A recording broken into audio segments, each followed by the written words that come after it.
നാരായണം നമസ്കൃത്യ നരം ചൈവ നരോത്തമം ദേവീം സരസ്വതീം വ്യാസം തതോ ജയമുദീരയേ. ഞാൻ റിജു രാമൻ. മഹാഭാരതം കഥകളുടെ പുതിയൊരു വീഡിയോയിലേക്ക് ഏവർക്കും സ്വാഗതം. ഇന്നത്തെ കഥ തുടങ്ങുന്നതിന് മുമ്പ് ചെറിയൊരു ആശയക്കുഴപ്പം.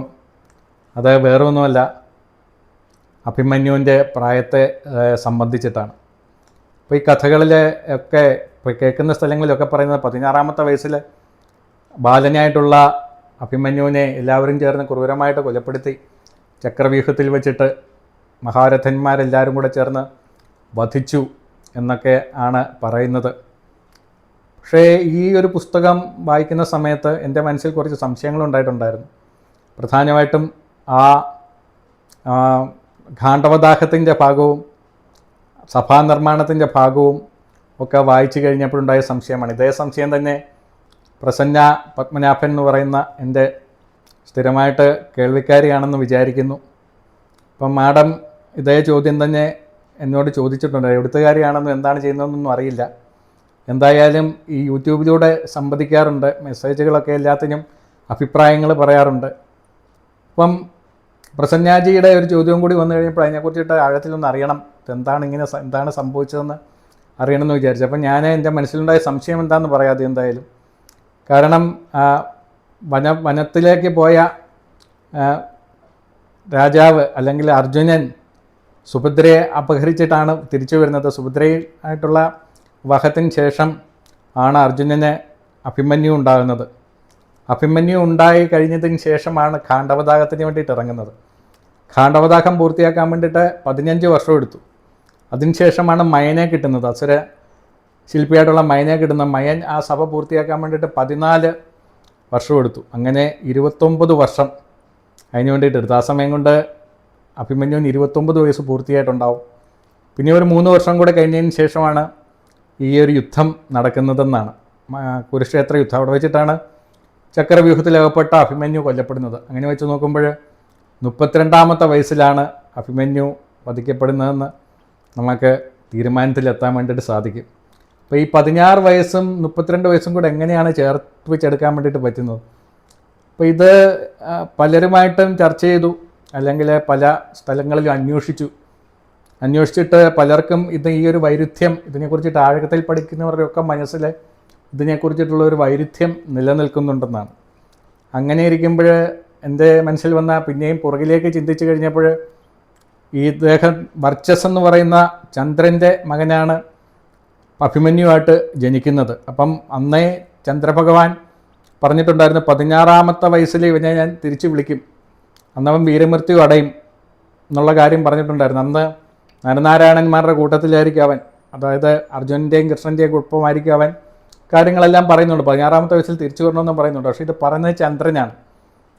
ഇപ്പം ചന്ദ്രവർഷം എന്ന് പറയുന്നത് 2 ഭൂമിയിലെ വർഷങ്ങൾ ചേരുന്നതാണ് ഒരു ചന്ദ്രവർഷം എന്ന് പറയുന്നത്. അങ്ങനെ വെച്ച് നോക്കുമ്പോൾ ചന്ദ്രവർഷപ്രകാരം 16-ാമത്തെ വയസ്സിലാണ് ഈ അഭിമന്യു വധിക്കപ്പെടുന്നത്. പക്ഷേ മനുഷ്യ വംശത്തിലെ വെച്ച് നോക്കുമ്പോൾ അത് 32-ാമത്തെ വയസ്സാണെന്ന് പറയേണ്ടി വരും. അപ്പം 32-ാമത്തെ വയസ്സിലാണ് അഭിമന്യു കൊല്ലപ്പെടുന്നത്. അത് ചന്ദ്രനിലെ വയസ്സ് വെച്ച് നോക്കുമ്പോഴാണ് 16 വയസ്സെന്ന് നമുക്ക് മനസ്സിലാക്കാൻ വേണ്ടിയിട്ട് സാധിക്കും. അപ്പോൾ ഈ ചോദ്യം എന്നിൽ കൂടുതലായിട്ട് ഉയർത്തിയ പ്രശ്നാജിക്കുള്ള നന്ദി ഈ അവസരത്തിൽ അറിയിക്കുകയാണ്. അപ്പം ഇത് വലിയൊരു കണ്ടെത്തലായിട്ട് എനിക്ക് തോന്നുന്നുണ്ട്. എന്തായാലും അത് കണ്ടെത്തൽ എന്ന് പറഞ്ഞു കഴിഞ്ഞാൽ ഊഹമാണ്. അങ്ങനെയാണ് ഞാൻ ഇതിനെ ബന്ധിപ്പിച്ചതെന്ന് പറയുകയാണ്. അപ്പം നമുക്ക് കഥയിലേക്ക് തിരിച്ചു വരാം. രാജസൂയമാണ് ഇപ്പോഴത്തെ കഥയുടെ വിഷയം. രാജസൂയം നടത്താൻ വേണ്ടിയിട്ട് യുധിഷ്ഠിരനോട്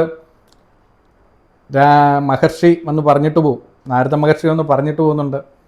പക്ഷേ ഇത് നടത്തുക എന്ന് പറഞ്ഞാൽ ഒട്ടും എളുപ്പമുള്ള കാര്യമില്ല. ഭൂമിയിലുള്ള മുഴുവൻ രാജാക്കന്മാരെയും അധീനതയിൽ കൊണ്ടുവരണം. അവരുടെ എല്ലാവരുടെയും സമ്മതത്തോടു കൂടിയിട്ടും അല്ലെങ്കിൽ ആരുടെ എതിർപ്പില്ലാതെ മാത്രം ഇത് നടത്താൻ വേണ്ടിയിട്ട് സാധിക്കുകയുള്ളൂ. അത് നടത്താൻ കാരണം പാണ്ഡു നാരദ മഹർഷിയുടെ അടുത്ത് ഒരു സന്ദേശം കൊടുത്തിട്ടുണ്ടായിരുന്നു, തനിക്ക് ഇന്ദ്ര സഭയിലേക്കുള്ള പ്രാപ്തി കിട്ടണമെങ്കിൽ യുധിഷ്ഠിരൻ ഞാൻ നടത്തണം, യുധിഷ്ഠിരൻ അതിനുള്ള പ്രാപ്തിയുണ്ട് എന്നാണ്. അപ്പോൾ യുധിഷ്ഠിരന് എപ്പോഴും സംശയമാണ് സ്വന്തം കാര്യങ്ങളെക്കുറിച്ചിട്ട്. യുധിഷ്ഠിരൻ ആദ്യം സ്വന്തം മനസ്സിൽ തന്നെ പറഞ്ഞു. അങ്ങനെ മനസ്സ് തീരുമാനമെടുത്തിട്ട് സഭയിൽ വന്ന് പറഞ്ഞു. സഭയിലെ മന്ത്രിമാരും അനുജന്മാരും ഒക്കെ പൂർണ്ണമായിട്ടുള്ള പിന്തുണ കൊടുത്തു. അതിനുശേഷം അദ്ദേഹം പുരോഹിതനായിട്ടുള്ള ധൗമ്യൻ്റെ അടുത്തും വേദവ്യാസൻ്റെ അടുത്തും വന്നിട്ട് ഇതേ കാര്യങ്ങൾ സംസാരിച്ച് അവരെല്ലാം ഇത് നടത്താൻ വേണ്ടിയിട്ടും എന്തും കൊണ്ടും യുധിഷ്ഠിരൻ സർവ്വഥാ യോഗ്യനാണെന്നുള്ള കാര്യം പറഞ്ഞു കൊടുക്കുന്നുണ്ട്. പക്ഷേ എന്ത് കാര്യത്തിലും തീരുമാനമെടുക്കണമെങ്കിൽ കൃഷ്ണൻ്റെ അനുവാദം വേണം. അങ്ങനെ കൃഷ്ണനെ അദ്ദേഹം വിളിച്ചു വരുത്തി കൃഷ്ണനുമായിട്ട് കാര്യങ്ങൾ ചർച്ച ചെയ്തു. അപ്പോൾ കൃഷ്ണൻ പഴയ ചരിത്രമൊക്കെ പറയണം, അന്നത്തെ രാഷ്ട്രീയം, അന്നത്തെ ലോകത്തിലെ രാജ്യങ്ങളുടെ കാലാവസ്ഥ എല്ലാം വളരെ വിശദമായിട്ട് തന്നെ യുധിഷ്ഠിരൻ്റെ മുന്നിൽ അവതരിപ്പിക്കുകയാണ്. ആദ്യകാലം മുതൽ, അതായത് പരമശിവൻ കൊന്നതിന് ശേഷം ഉണ്ടായിട്ടുള്ള ആ കുലങ്ങളെക്കുറിച്ചിട്ടൊക്കെ പറഞ്ഞതിന് ശേഷം ജരാസന്ധനിൽ വന്ന് എത്തിച്ചേർന്നിരിക്കുകയാണ്. അപ്പോൾ ജരാസന്ധനാണ് മധ്യഭാഗം മുഴുവനും ഭരിച്ചുകൊണ്ടിരിക്കുന്നത്. ഇന്ദ്രപ്രസ്ഥത്തിന് ചുറ്റുമുള്ള രാജാക്കന്മാരൊക്കെ ഏകദേശം ഈ യുധിഷ്ഠിരനുമായിട്ട് വളരെ രമ്യതയിലാണ്. അവരുടെ ഭാഗത്തുനിന്നൊന്നും എതിർപ്പുകൾ ഉണ്ടാകാൻ വേണ്ടിയിട്ട് സാധ്യതയില്ല.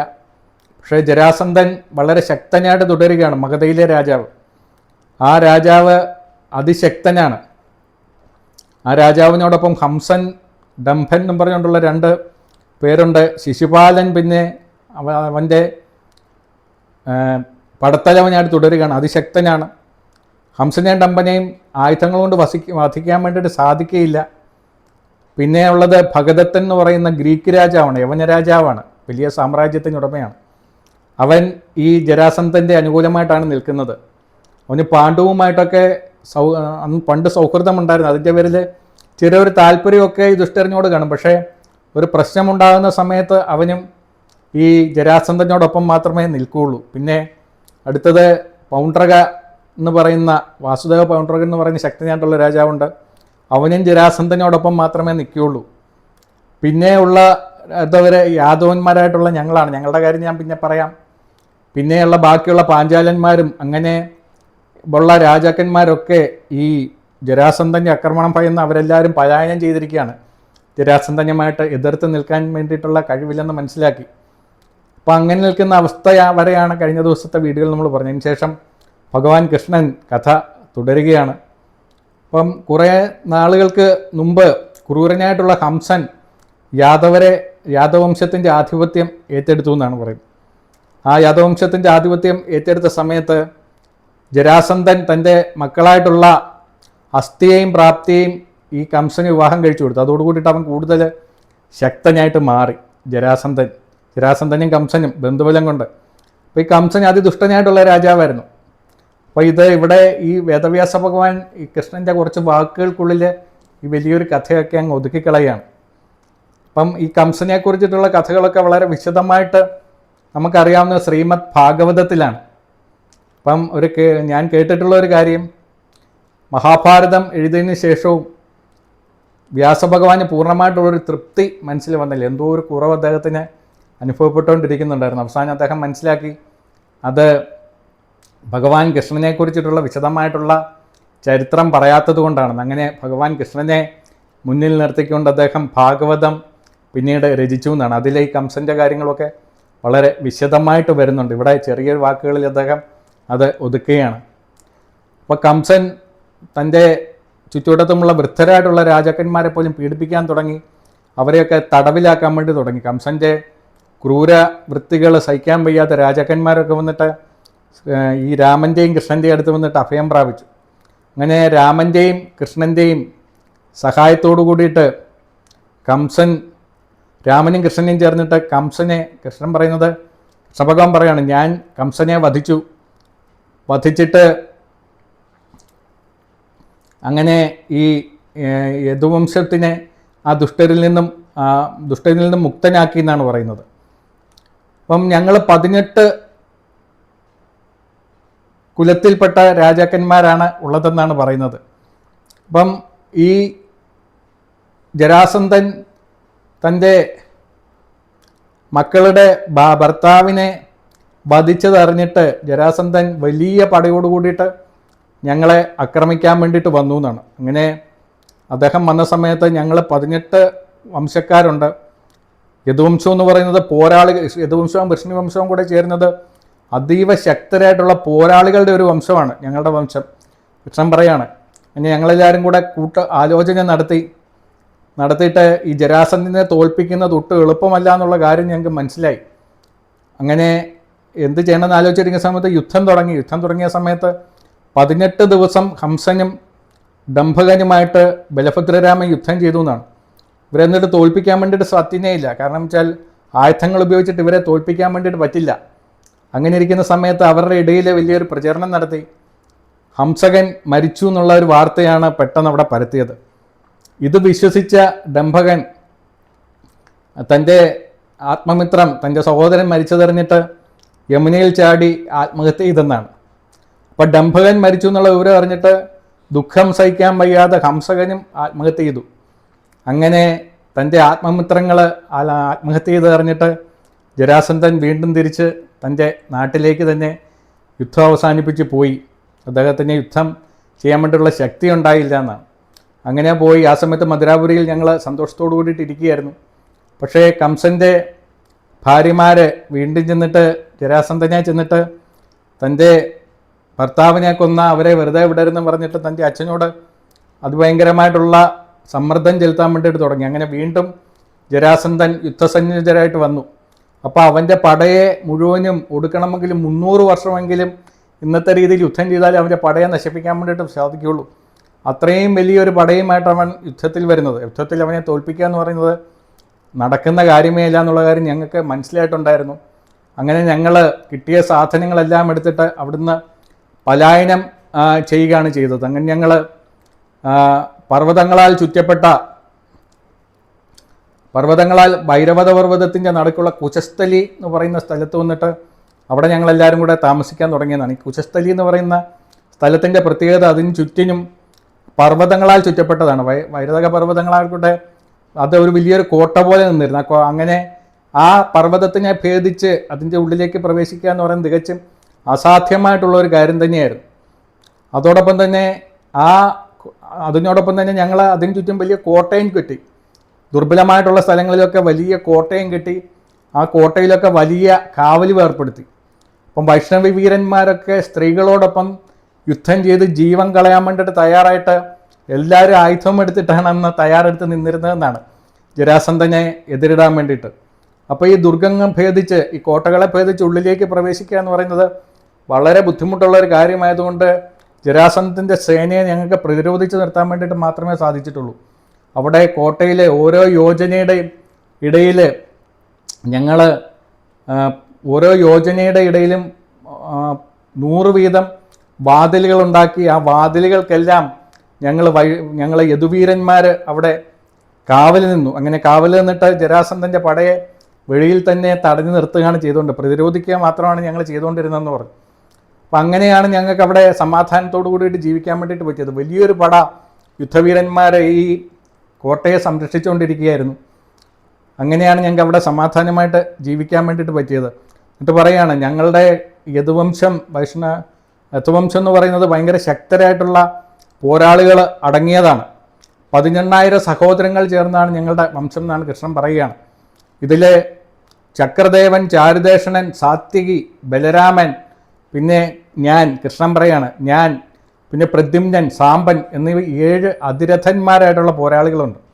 പിന്നെ കൃതവർമാവ്, അനാദൃഷ്ടി, സമീകൃതൻ, സമിതിഞ്ജയൻ, കങ്കൻ, ശംഖു, കുന്തി, ഇങ്ങനെ 7 മഹാരഥന്മാരായിട്ടുള്ള പോരാളികളുമുണ്ട്. അപ്പം അതിരഥൻ, മഹാരഥൻ, രഥൻ ഇങ്ങനെയുള്ള പോരാളികളുടെ ആ ശത്രുക്കളെ നേടാൻ വേണ്ടിയിട്ടുള്ള കഴിവിനനുസരിച്ച് ഇവരെയൊക്കെ വേർതിരിച്ച് പറയുന്നുണ്ട്. അത് എന്താണെന്ന് പിന്നീട് ഒരു അവസരത്തിൽ വിശദമായിട്ട് പറയാമെന്നാണ് ഞാൻ വിചാരിക്കുന്നത്.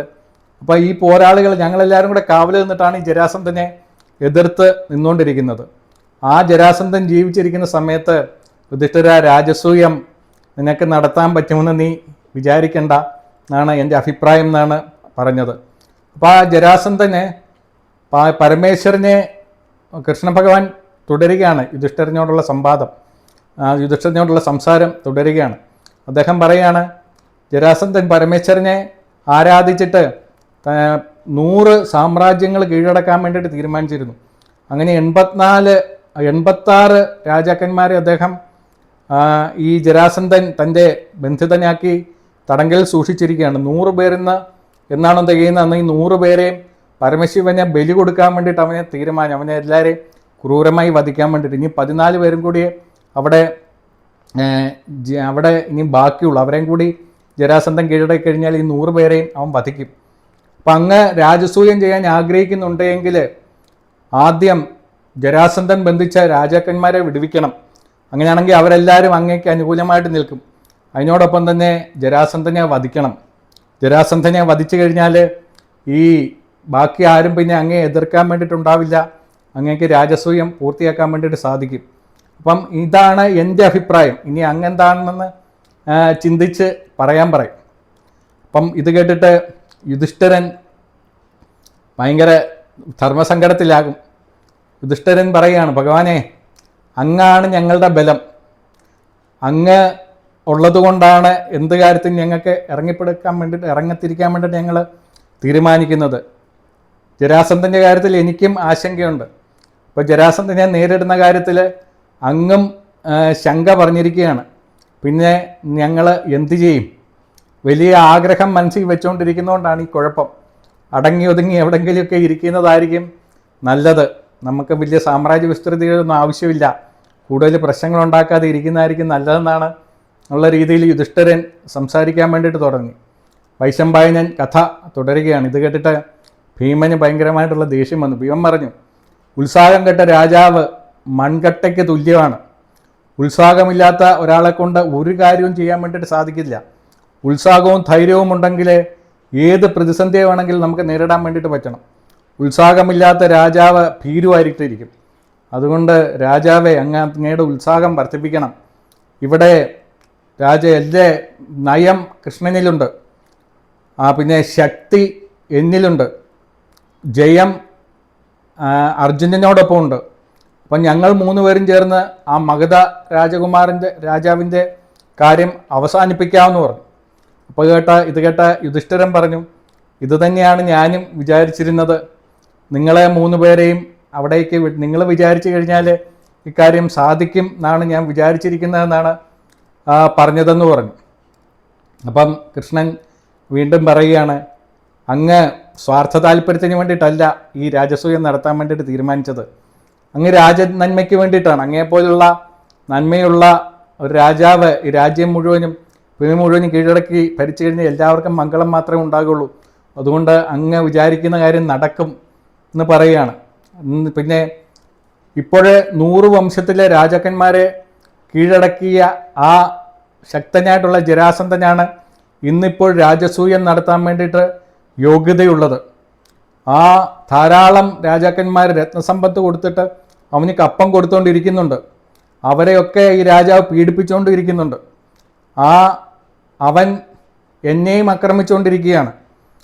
പരമേശ്വരന് ബലി കൊടുക്കാൻ വേണ്ടിയിട്ടുള്ള 100 രാജാക്കന്മാരെ തികയ്ക്കാൻ വേണ്ടിയിട്ടുള്ള തത്രപ്പാടിലാണ് അവൻ എന്നെയും വെറുതെ വിടുന്നില്ല, എന്നെയും അവൻ ആക്രമിച്ചുകൊണ്ടിരിക്കുകയാണ്.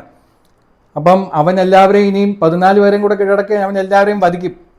അപ്പോൾ അതിൽ നിന്നും അവനെ തടയുന്നവരെ ആരാണെങ്കിലും വലിയ കീർത്തി സമ്പാദിക്കും, അവരെ ചക്രവർത്തിയാവുകയും ചെയ്യും എന്നുള്ള കാര്യത്തിൽ യാതൊരു സംശയമില്ല എന്ന് കൃഷ്ണൻ പറഞ്ഞു. അപ്പോൾ യുധിഷ്ഠിരൻ പറഞ്ഞു, എനിക്ക് സമ്രാട്ട് പദവി കിട്ടും എന്ന് വിചാരിച്ചിട്ട് എങ്ങനെയാണ് നിങ്ങളെ ഞാൻ ആ ദുഷ്ടൻ്റെ അടുത്തേക്ക് പറഞ്ഞു വിടുന്നത്? ഭീമാർജുനന്മാർ എൻ്റെ കണ്ണുകളാണ്, മാധവ നീ എൻ്റെ മനസ്സാണ്. മനസ്സും കണ്ട് നഷ്ടപ്പെട്ട ഒരു രാജാവ് പിന്നെ ജീവിച്ചിരുന്നിട്ട് എന്താണ് കാര്യം? എനിക്ക് നല്ല ഭയമുണ്ട് അവൻ്റെ അടുത്തേക്ക് പറഞ്ഞു വിടാൻ വേണ്ടിയിട്ട് പറഞ്ഞു. അപ്പം ഇതുകൊണ്ട് തന്നെ നമുക്കിത് ഉപേക്ഷിക്കുന്നതായിരിക്കും നല്ലത്. നിങ്ങളെ ബലി കൊടുത്തിട്ട് എനിക്ക് സാമ്രാട്ടാകണ്ട. വീണ്ടും യുധിഷ്ഠിരൻ്റെ ദൗർബല്യം ഉയർന്നു വരികയാണ്. വൈശമ്പായനൻ പറഞ്ഞു. ഇത് കേട്ട് അർജുനനാണ് പിന്നെ ദേഷ്യം വന്നത്. അർജുനൻ പറഞ്ഞു, ധർമ്മപുത്രരോട് പറഞ്ഞു, വളരെ വലിയ പേരുകേട്ട കുലത്തിലൊക്കെ ജനിച്ചെങ്കിലും ബലവും ധൈര്യവും ഇല്ല എങ്കിൽ അതുകൊണ്ടൊന്നും ഒരു കാര്യമില്ല. ഒരു കുലമഹിമയും ഇല്ലെങ്കിലും ബലവും ധൈര്യവും ഉണ്ടെങ്കിൽ, ഉത്സാഹമുണ്ടെങ്കിൽ നമുക്ക് പല കാര്യങ്ങളും ചെയ്തു കൊടുക്കാൻ വേണ്ടിയിട്ട് സാധിക്കും. അതുകൊണ്ട് രാജാവേ, ബലവും ധൈര്യവും കൊണ്ട് നമ്മൾ ഇറങ്ങിത്തിരിക്കണം. നമ്മൾ ആലോചിച്ചിരുന്നിട്ട് കാര്യമില്ല. ഞങ്ങൾ 3 ചേർന്ന് കഴിഞ്ഞാൽ ജരാസന്ധനെ വധിക്കാം എന്നുള്ള കാര്യത്തിൽ എനിക്ക് ഉറപ്പുണ്ട് എന്ന് പറഞ്ഞു. അപ്പോൾ കൃഷ്ണൻ പറഞ്ഞു, ഇത് ധീരവനിതയായിട്ടുള്ള കുന്തിദേവിയുടെ പുത്രന് ചേർന്ന വാക്കുകൾ തന്നെയാണ് അർജുനൻ ഇപ്പോൾ പറഞ്ഞിരിക്കുന്നത്. യുധിഷ്ഠിര, നീ ഒരു കാര്യം മനസ്സിലാക്കണം. എന്നാണെങ്കിലും മരണം എന്നുള്ള കാര്യം ഉറപ്പാണ്. യുദ്ധം ചെയ്യാതെ ഇരുന്നതുകൊണ്ട് ഇതുവരെ ആരും മരിക്കാതെ ഇരുന്നിട്ടില്ല. ഞങ്ങൾ ജരാസന്ധനുമായിട്ട് നേരിട്ടുള്ള ഒരു യുദ്ധത്തിന് വേണ്ടിയിട്ടല്ല ഒരുങ്ങുന്നത്. അവനെ ചെന്നിട്ട് വെല്ലുവിളിച്ചിട്ട് അവനെ നേരിട്ട് മല്ലയുദ്ധത്തിൽ തോൽപ്പിക്കണം എന്നുള്ള ഒരു ചിന്തയാണ് എൻ്റെ മനസ്സിലുള്ളത്. അവനെ വധിച്ചു കഴിഞ്ഞിട്ട് അവൻ്റെ കൂട്ടത്തിലുള്ളവരെ ഞങ്ങളെ വധിച്ചു കഴിഞ്ഞാൽ ഈ രാജാക്കന്മാരെ രക്ഷിച്ചു എന്നുള്ളൊരു പ്രസിദ്ധി ഞങ്ങൾക്ക് കിട്ടുമല്ലോ എന്ന് പറഞ്ഞു. അപ്പം ഇത് കേട്ടിട്ട് യുധിഷ്ഠിരൻ പറഞ്ഞു, എനിക്ക് ഈ ജരാസന്ധൻ ആരാണ് എന്നുള്ള കാര്യത്തെക്കുറിച്ചിട്ട് എനിക്ക് വിശദമായിട്ട് അറിയണം, അവൻ്റെ ജനനം എങ്ങനെയാണ്, ഇക്കാര്യങ്ങളൊക്കെ അങ്ങ് പറഞ്ഞു തരണമെന്ന് കൃഷ്ണനോട് പറഞ്ഞു. അപ്പം മാധവൻ പറയാണ്, രാജാവേ, ജരാസന്ധൻ്റെ ജന്മവും അവൻ്റെ ബലവും ഒക്കെ ഞാൻ വിശദമായിട്ട് പറഞ്ഞു തരാമെന്ന് പറഞ്ഞു. മഗധയിലെ അതിബലവാനും പ്രശസ്തനുമായിട്ടുള്ള ബൃഹദ്രഥൻ എന്ന് പറയുന്ന ഒരു രാജാവുണ്ടായിരുന്നു. ഈ ബൃഹദ്രഥന് ചേതുരാജാവിൻ്റെ കാശി രാജാവിൻ്റെ ഇരട്ട പുത്രിമാരെ, വളരെ സുന്ദരിമായിട്ടുള്ള ഇരട്ടകളായിട്ടുള്ള 2 ഭാര്യമാരുണ്ടായിരുന്നു. ആ ഭാര്യമാരെ ഈ ബൃഹദ്രഥൻ വിവാഹം കഴിച്ചു കഴിഞ്ഞിട്ടും വളരെ നാൾ ഇവരോട് കൂടിയിട്ട് രമിച്ചതിന് ശേഷവും അവർക്ക് കുട്ടികളുണ്ടായില്ല. കുട്ടികളുണ്ടാവാതെ പുത്രകാമേഷ്ടിയാഗം വരെ നടത്തി നോക്കി, എന്നിട്ടും കുട്ടികളൊന്നും ഉണ്ടായില്ല. ഭയങ്കര ദുഃഖിതനായി തീർന്നു. തൻ്റെ വംശം ഇതോടുകൂടിയിട്ട് നിൽക്കാൻ പോവുകയാണല്ലോ എന്ന് വിചാരിച്ചിട്ട് രാജാവ് അതീവ ദുഃഖിതനായി. അങ്ങനെ ഇരിക്കുന്ന സമയത്ത് അദ്ദേഹത്തിൻ്റെ രാജ്യത്തേക്ക് ചണ്ഡകൗശികൻ എന്ന് പറയുന്ന വലിയ താപസിയായിട്ടുള്ള ഒരു സന്യാസി വന്നു. സന്യാസി വന്നിട്ട് അവിടെ ഒരു മാവിഞ്ചു വീട്ടിൽ ഇരിപ്പായി. ആ സമയത്ത് രാജാവ് പത്നിമാരോടൊപ്പം ചെന്നിട്ട് അദ്ദേഹത്തിൻ്റെ അടുത്ത് ചെന്നിട്ട് ധാരാളം രത്നങ്ങളൊക്കെ കൊടുത്തിട്ട് അദ്ദേഹത്തിനെ സന്തോഷിപ്പിച്ചതിന് ശേഷം അദ്ദേഹത്തിനോട് വളരെ അത് കേട്ട് ഇതെല്ലാം കിട്ടിക്കഴിഞ്ഞപ്പോഴേ ഈ തപസ്യയ്ക്ക് ഭയങ്കര സന്തോഷമായി. അവൻ ചോദിച്ചു, എന്തുവരമാണ് വേണ്ടതെന്ന് ബൃഹദ്രഥനോട് ചോദിച്ചു.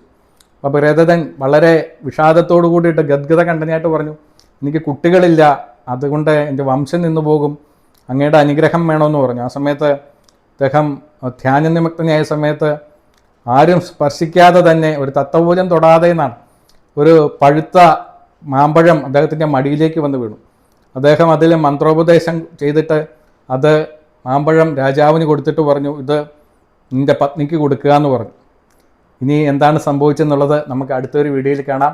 എല്ലാവരുടെയും പ്രതികരണങ്ങൾ ക്ഷണിക്കുകയാണ്. ഇതുവരെ ക്ഷമയോട് കൂടിയിട്ട് കേട്ട എല്ലാവർക്കും എൻ്റെ ഭാഗത്തു നിന്നുള്ള നന്ദി അറിയിക്കുന്നു. പുതിയൊരു വീഡിയോയിൽ നമുക്ക് വീണ്ടും ജരാസന്ധൻ്റെ കഥകൾ കേൾക്കാം.